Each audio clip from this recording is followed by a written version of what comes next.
focus on training on X platform or X concept, but they don't make it real for the educators. And that is really key to making the learning sticky.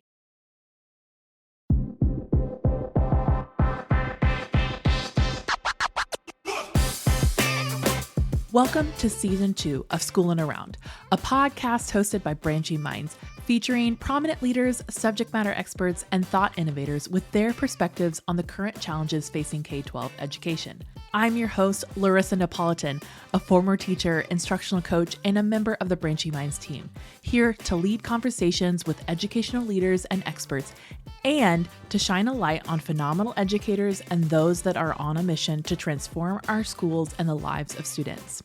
Maybe you've been listening for a while, or this is your first episode. If you like what you hear, would you do us a favor by rating and reviewing us on iTunes? This is a fantastic way to tell us you enjoy what we are creating. Also, if you want more MTSS resources, sign up for our weekly newsletter using the link in the show notes.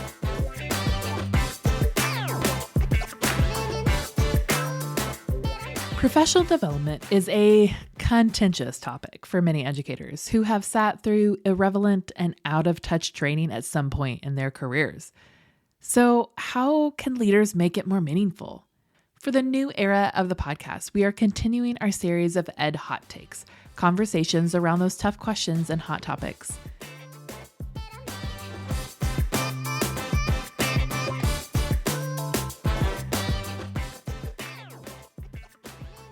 For today's episode, I am welcoming Lisa Marquardt-Krol, who is our instructional design manager here at Branching Minds and is a former educator and professional development trainer. And she's got lots of different experience as far as professional development goes. And so I invited her to come on here and talk a little bit about PD, everyone's favorite topic. But I would love to hear, I'm just going to kind of jump right into some questions about PD. So Lisa, what is something that many people aren't necessarily thinking about when it comes to professional development? So one thing that I think people don't necessarily think about is the use of case studies in their professional development and story, basically. One of that's really important because it helps people put themselves in the educator's shoes or in their students' shoes. So making sure that educators have plenty of time to practice. What I have done um, to execute on that is really to build case studies with like assessment profiles, give the student a name, and then ask people to determine what would you do to provide intervention for this student based on the data that you're looking at. Um, so different things like that so that you can see how that works, or explaining we have X feature, this is how this teacher is going to use that feature and why they're using that feature. So that's one of the things that I think people sometimes forget. They focus on training on X platform or X concept, but they don't make it real for the educators. And that is really key to making the learning sticky so that they actually take it in.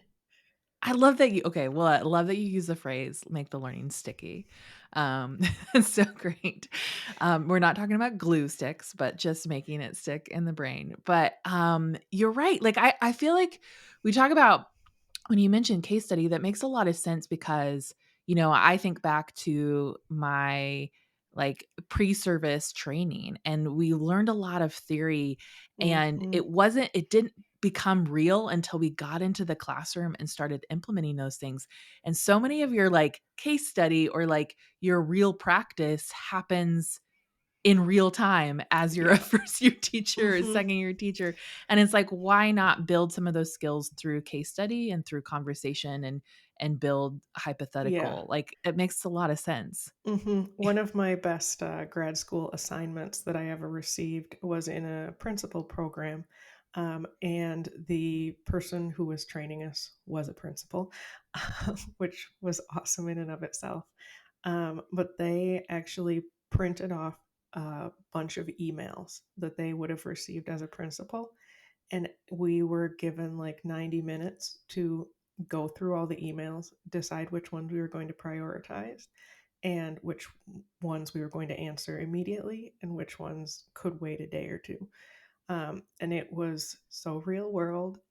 It was pretty awesome because we're like, oh boy, like we think we get a lot of emails now. Imagine if you're a principal or a superintendent, you've got a lot to go through and to think about. And so that was really impactful to me. And so that's even a case study. Like, what are some real world things that you can do in your professional learning that's less about point and click and more about how will I apply it? Yeah. Oh man, I think that that's really true. Like I think that that idea of that real world practice is so needed, and to bring in I love that he brought in like the actual um emails, or maybe he pulled them from his inbox or Yeah. whatever, but, like, I think that kind of real experience does make the learning sticky because you remembered it, and Hmm. it probably impacted how you approached email in the future. I mean, that's I think an underestimated, or, like, sort of misunderstood part of the job of a principal is how much Hmm. communicating, or just I think leaders in general, Yeah. like how much communicating has to happen, and that is a great as a great practice. Hmm. um but I think that like building in, so when you think about people who are building PD Hmm. for their school or their district, or even for just like an organization, how do you think that they should approach it? Like, how, I mean, is there sort of too much case study that you can do, or like where in the process should they bring in that case study? Really, the best point to bring that in is when you're assessing the extent to which people have met standards or a learning progression. So, if we think about learning progressions with individual students, we start with the standard that we're trying to achieve and then our learning targets. And then we think about what are the steps that we need to achieve to get there. And when you're building professional learning, you really want to think about that, not just for students, but for your educators. What is our standard that we're focusing on? So we might be pulling that standard from Learning Forward.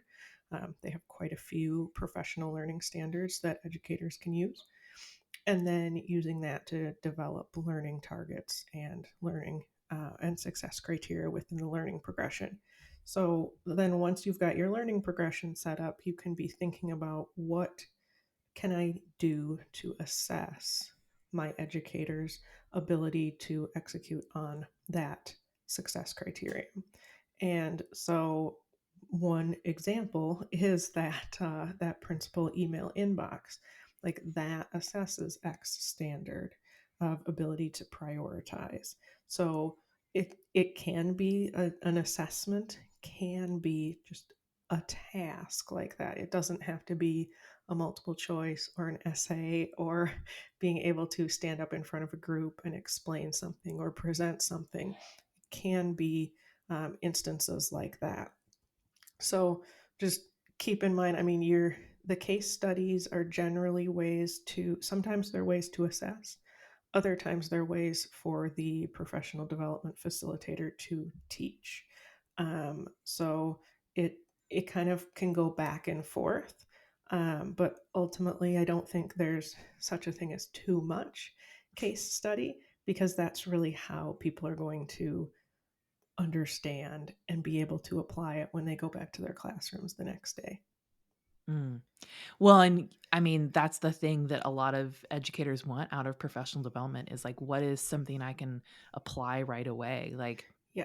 I think we spend a lot of time talking about really great ideas and theories and stuff, but if it's not relevant to their work, it's not going to stick. Like from what I know about adult learning, like it has to be extremely relevant to their role. And many times professional development that I sat through. I mean, I'm a learner, so I mean, I Hmm. always get something out of it, but there is that sense of how can I apply this right away? Right. Yeah.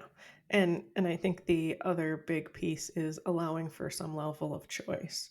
So if you have a room of K-12 educators, you're probably going to want to have some different examples that are secondary examples, that are elementary examples, that are science examples, instead of just your ELA and your math examples.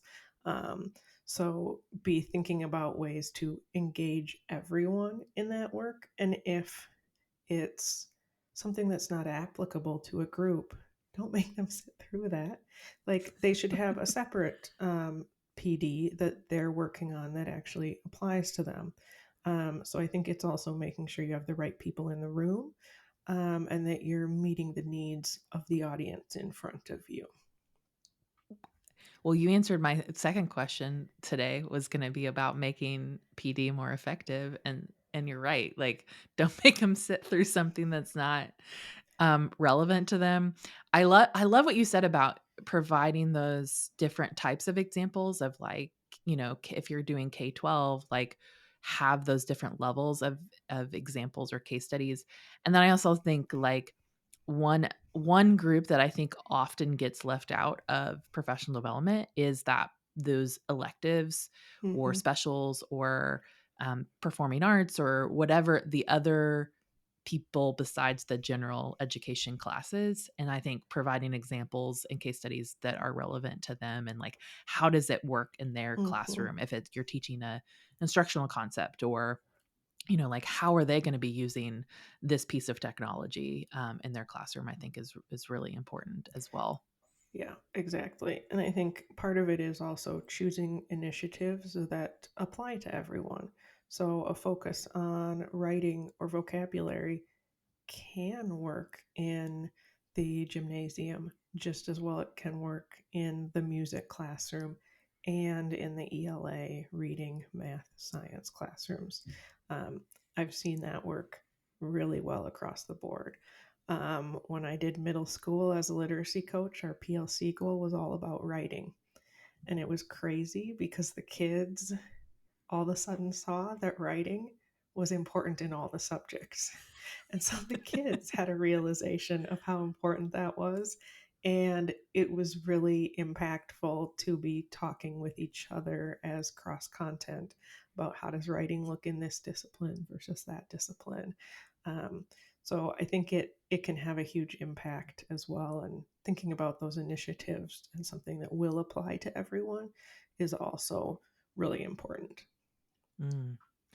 Okay, that is a lot. Even I'm just thinking about this, and I was like, just this concept itself of, like, case studies plus making sure that like, you're providing relevant, to every different level is a lot to, like, take in. So Yeah. I appreciate you coming and talking about this. I think it is really important for, as we think about professional development and helping educators provide, have the learning that they need, and I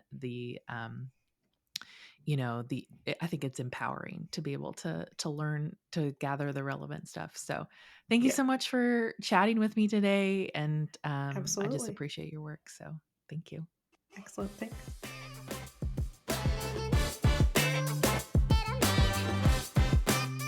Thanks for listening to Schoolin' Around, a podcast hosted by Branching Minds. Go ahead and subscribe to our feed wherever you listen to podcasts. And don't forget, if you are enjoying our content, would you do us a favor and rate and review our podcast on iTunes? This helps others find our podcast and lets us know how much you love what we're creating.